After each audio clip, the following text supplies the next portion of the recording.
Éxodo 19:9.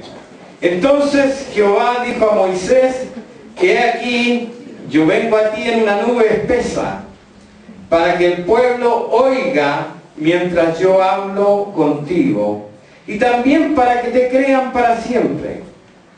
Y Moisés refirió las palabras del pueblo a Jehová. Y Jehová dijo a Moisés: ve al pueblo y santifícalos hoy y mañana, y laven sus vestidos y estén preparados para el día tercero, porque al tercer día Jehová descenderá a ojos de todo el pueblo sobre el monte Sinaí. Y señalarás término al pueblo en derredor, diciendo: guardaos, no subáis al monte, ni toquéis sus límites. Cualquiera que tocare el monte, de seguro morirá. No lo tocará mano, porque será apedreado o asaetado. Sea animal o sea hombre, no vivirá. Cuando suene largamente la bocina, subirán al monte. Y descendió Moisés del monte al pueblo, y santificó al pueblo, y lavaron sus vestidos, y dijo al pueblo: estad preparados para el tercer día, no toquéis mujer. Aconteció que al tercer día, cuando vino la mañana, vinieron truenos y relámpagos y espesa nube sobre el monte, y sonido de bocina muy fuerte, y se estremeció todo el pueblo que estaba en el campamento. Y Moisés sacó del campamento al pueblo para recibir a Dios, y se detuvieron al pie del monte. Todo el monte Sinaí humeaba, porque Jehová había descendido sobre él en fuego, y el humo subía como el humo de un horno, y todo el monte se estremecía en gran manera. El sonido de la bocina iba aumentando al extremo. Moisés hablaba y Dios le respondía con voz tronante. Y descendió Jehová sobre el monte Sinaí, sobre la cumbre del monte. Y llamó Jehová a Moisés a la cumbre del monte, y Moisés subió. Y Jehová dijo a Moisés: desciende, ordena al pueblo que no traspase los límites para ver a Jehová, porque caerá multitud de ellos. Y también que se santifiquen los sacerdotes que se acercan a Jehová, para que Jehová no haga en ellos estragos. Moisés dijo a Jehová: el pueblo no podrá subir al monte Sinaí, porque tú nos has mandado diciendo: señala límites al monte y santifícalo. Y Jehová le dijo: ve, desciende y subirás tú y Aarón contigo, mas los sacerdotes y el pueblo no traspasen el límite para subir a Jehová, no sea que hagan ellos estrago. Entonces Moisés descendió y se lo dijo al pueblo. Qué extraño pasaje, ¿verdad?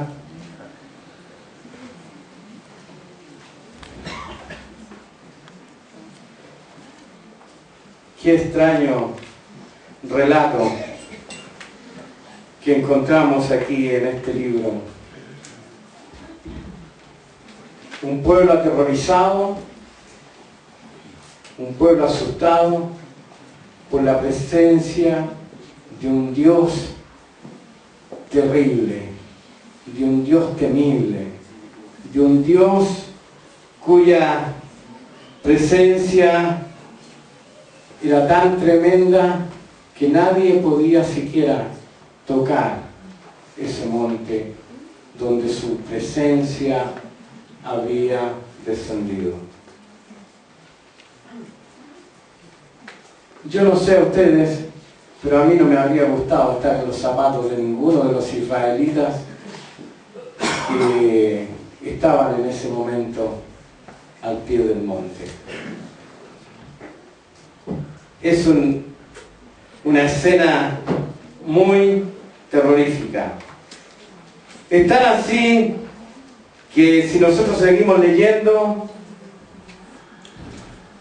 más adelante, cuando Moisés finalmente baja, dice que su rostro brillaba por la gloria por el hecho de haber estado en la presencia de Dios, y el pueblo estaba tan asustado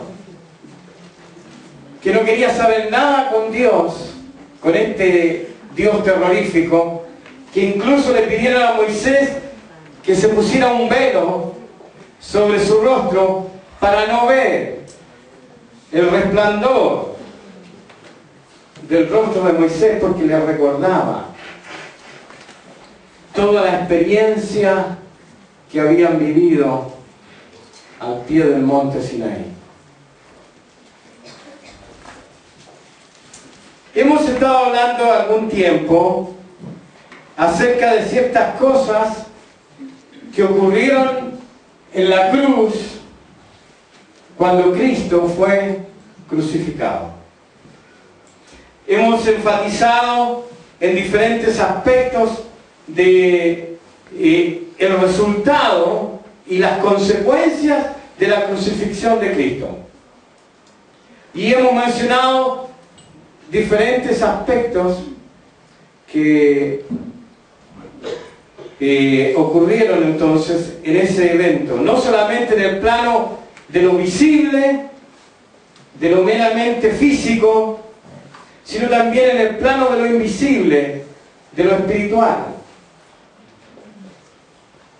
Y hoy quiero introducir al menos este aspecto de la obra de Cristo en la cruz tan trascendente para nosotros. Cuando Cristo falleció, murió en la cruz, dice el relato en Mateo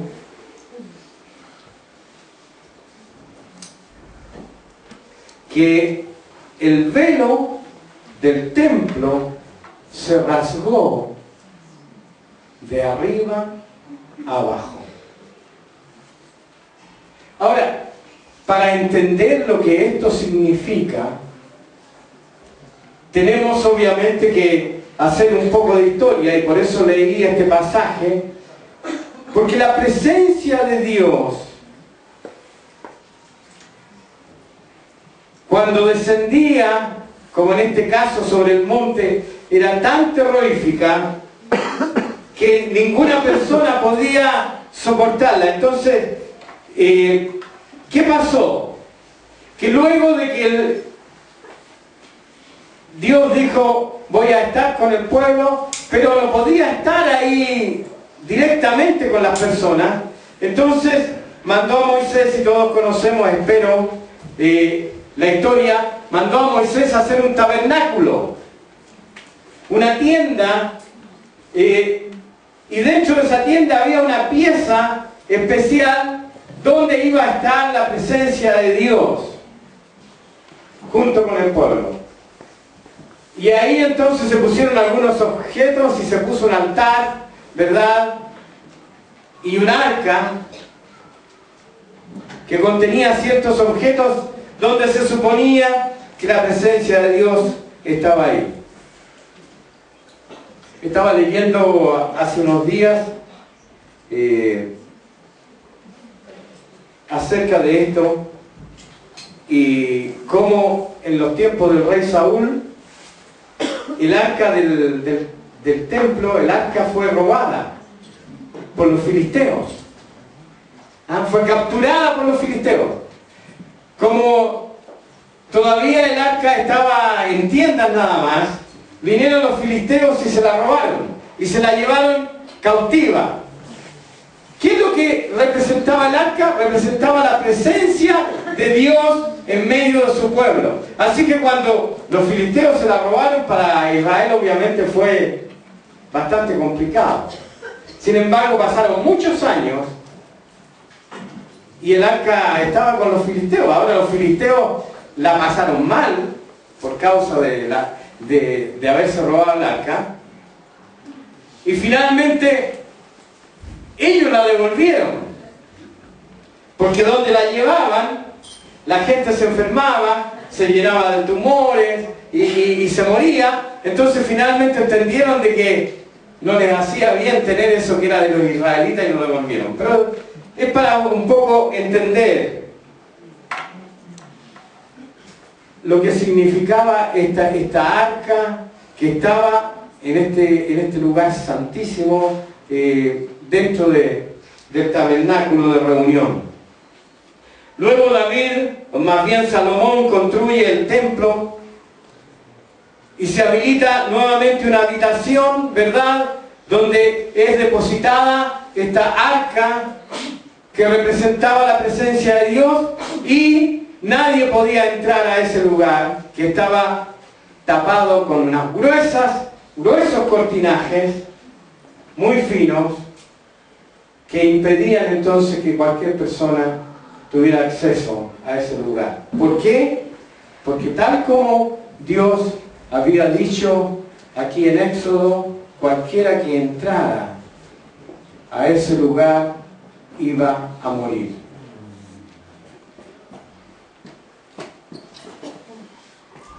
Y en los tiempos de Jesús, nuevamente la situación era la misma. Había un nuevo templo porque el de David había sido destruido, ¿verdad? Pero Herodes había edificado un segundo templo, que era el que estaba en pie en los días de Cristo. Y nuevamente entonces está el lugar santísimo, con el arca del pacto y del testimonio ahí adentro, los velos que cubrían, estas cortinas que cubrían la entrada, y de ahí para afuera todo lo demás.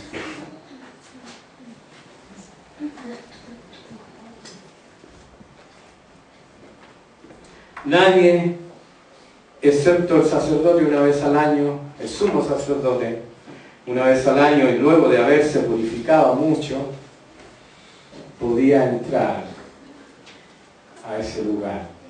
Y aún así, yo creo con mucho temor de morir.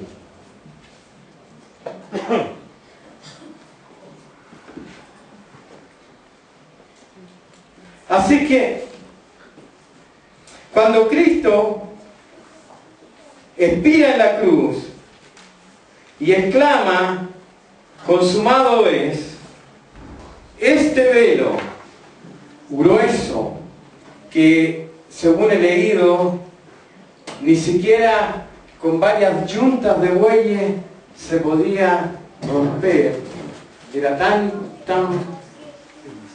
firme, tan gruesa la tela, que era imposible prácticamente de rasgar.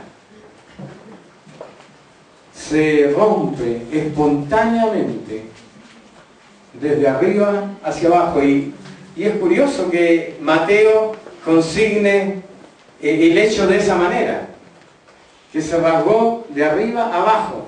Alguien podría decir, no, lo agarraron y lo rasgaron, pero habría tenido que ser de abajo hacia arriba porque era muy alto y ninguna persona podía rasgarlo de arriba abajo con facilidad, y habría que haber tenido mucha fuerza. Imagínense la sorpresa para los sacerdotes que en ese momento estaban en el templo oficiando sacrificios y cosas y ofrendas, porque la actividad en el templo era algo continuo. Siempre había alguien viniendo a presentar alguna ofrenda, a hacer algún sacrificio. Entonces había un equipo de sacerdotes que actuaban por turno, ¿verdad? Y que estaban permanentemente ahí frente al altar de los sacrificios, ofreciendo los holocaustos y las ofrendas. Y de repente ven que este velo grueso se rasga de arriba abajo y queda descubierta la presencia de Dios, queda abierta esta cortina. Debe haber sido muy impresionante para ellos, y más que impresionante, terrorífico. yo me imagino que les debe haber entrado un pánico terrible. Y no sé cómo, lo ignoro absolutamente, pero de alguna manera evidentemente tienen que haber reparado el rasgón, ¿verdad? Yo me imagino que rápidamente tienen que haberse movido para reparar esa rotura y nuevamente reponer el velo a su estado original. ¿Qué significa todo esto?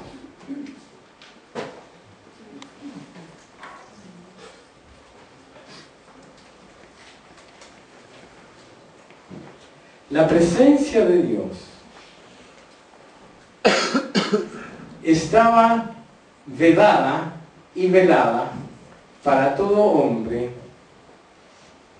por miles de años. Por miles de años. Nosotros hoy hemos tenido el gozo y la alegría de adorar al Señor aquí con plena libertad y sin ningún problema, y declaramos que el Señor está aquí. Y no solamente lo declaramos, sabemos que es así, lo creemos, y aunque no lo creyéramos, igual Él está aquí. Así que si tú crees o no crees, el Señor igual está. Su presencia es real. Pero esto no ha sido siempre así. Y hasta que Cristo murió en la cruz del Calvario, la presencia de Dios era algo prohibido, vedado para el hombre. Nadie podía estar en la presencia de Dios y vivir. Y como decía el sumo sacerdote, una vez al año, cubierto con sangre y purificado absolutamente hasta lo más recóndito de su ser, yo creo que hasta se clavaba hasta no sé dónde para poder entrar, y aún así con riesgo de su vida, a tal punto que para entrar le amarraban un cordel en uno de los tobillos por si moría, poder sacarlo. Nadie podía estar en la presencia de Dios y vivir.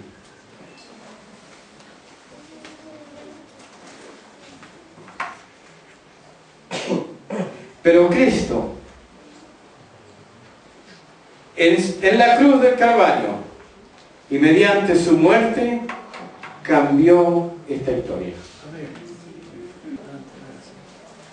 Hermanos, Cristo abrió en la cruz el camino al lugar santísimo. Cristo abrió en la cruz y por su cuerpo y por su sangre el camino hacia la presencia de Dios. Tú y yo no teníamos ninguna, pero ni remota posibilidad de acercarnos siquiera a la presencia de Dios. Más aún, siendo gentiles, como dicen los judíos, siendo no israelitas, no judíos. Nosotros ni siquiera podíamos aproximarnos. Dentro del templo de Herodes, en el patio del templo, cuando la persona entraba al patio, adentro de ese patio había una muralla con una puerta que estaba sellada y los gentiles solamente podían llegar hasta ahí. Y todo el que traspasaba esa puerta, siendo gentil, moría. No es que moría instantáneamente, pero lo mataban, porque ningún gentil podía entrar a lo que se conocía como los atrios de los judíos. El templo era judío, no era gentil. Así que nosotros no teníamos ninguna posibilidad de acercarnos de ninguna manera, y menos presentar ofrendas, sacrificios, holocaustos, lo que fuera. Ahora, si para los judíos era complicado, imagínense para nosotros.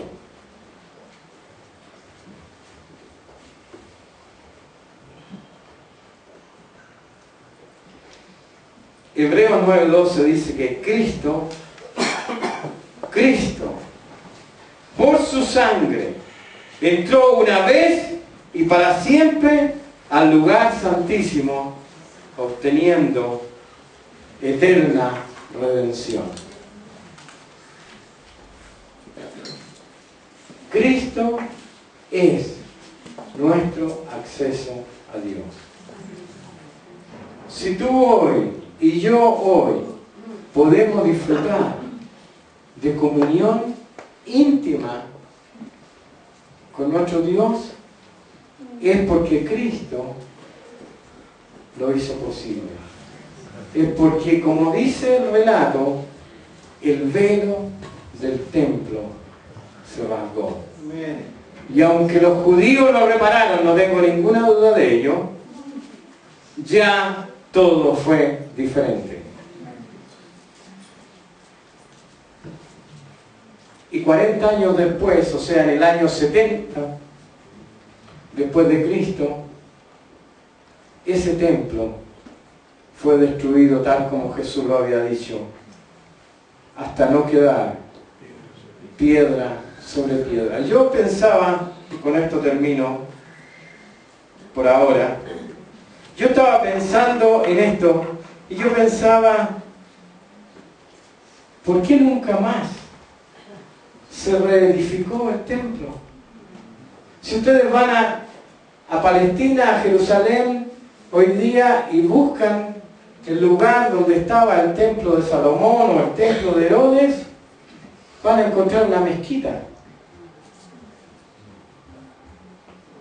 En el lugar preciso donde debería estar el templo de los judíos, hay una mezquita árabe. ¿Qué les parece? Y yo pensaba en eso, o sea, ¿por qué nunca más se reconstruyó el templo? ¿Por qué después de que Tito destruyera no solamente el templo, sino toda Jerusalén, por qué nunca más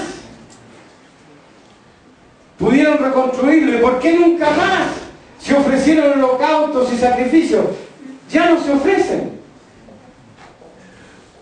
Ya no hay holocaustos, ya no hay sacrificios, ya no hay ofrendas presentadas en favor. Lo que hay ahora para ellos, para el pueblo de Israel, es lo que se conoce como el muro de los lamentos. El único pedazo, por así decirlo, que queda es un pedazo de muro donde ellos van a orar y a lamentarse. Y con su cabeza ahí están. Ustedes pueden ver en la televisión, ¿verdad? Cuando muestran a los judíos los más ortodoxos, los sacerdotes ahí, los rabinos, orando y con su cabeza, con las trencitas de esa manera, claro, la barba larga y el kipá, la cabeza lamentándose.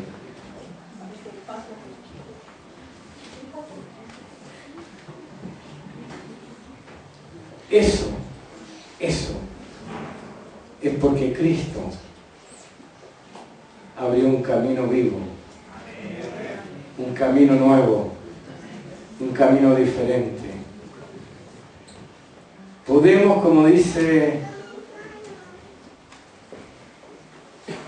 acercarnos confiadamente. ¿Qué diferencia? ¿Qué diferencia con los relatos que leímos al principio? Saben que el pueblo estaba aterrorizado, dice que temblaban de miedo y dijeron, nunca más queremos escuchar a Dios hablar, Nunca más queremos ver su presencia de esta manera. Le tenían miedo a los relámpagos y al temblor y todo lo que ocurría ahí. Era terrorífico realmente. ¿Qué diferencia con lo que vivimos hoy? Y perdónenme que termine con esta nota, pero muchas veces, qué poco valoramos. Qué poco valoramos.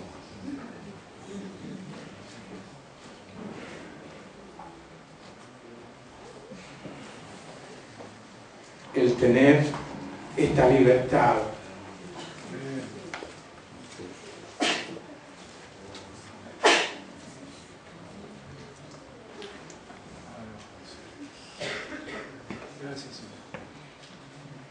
De acercarnos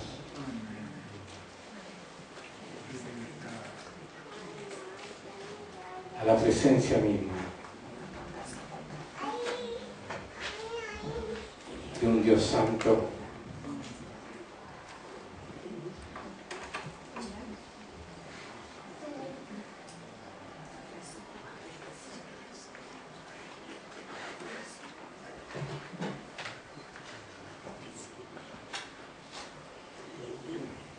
qué poco valoramos.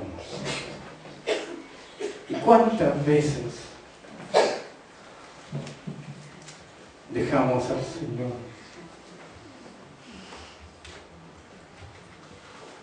esperando?